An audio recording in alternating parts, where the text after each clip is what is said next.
Yan, bali ito na yung control panel ba yung initial version.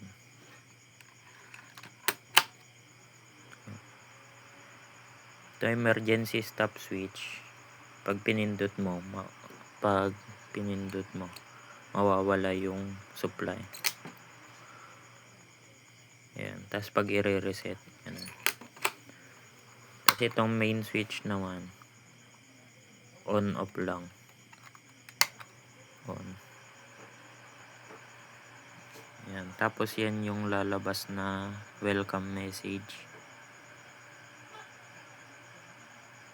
Tapos dito sa pangalawang line, nilalagay niya dyan kung anong ginagawa ng machine. Yan.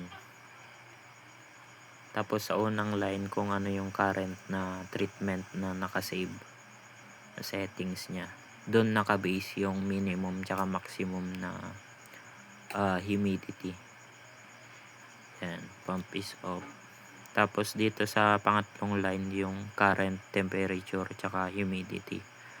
Pag nagpe-fail yung sensor, yung DHT22,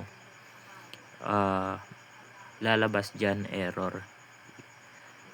Tapos designed yung program na for redundancy. Bali, kung mag-fail yung isa, gagana pa rin yung prototype. Tapos yung last line, status indicator ng exhaust, refrigerator, misting pump, tapos drum motor. Bali 1 kung open or nakasinde, 0 kapag naka-off. Yan, closing exhaust.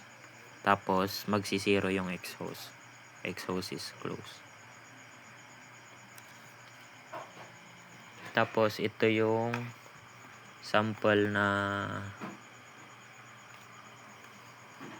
save na data kanina kung nagte-test.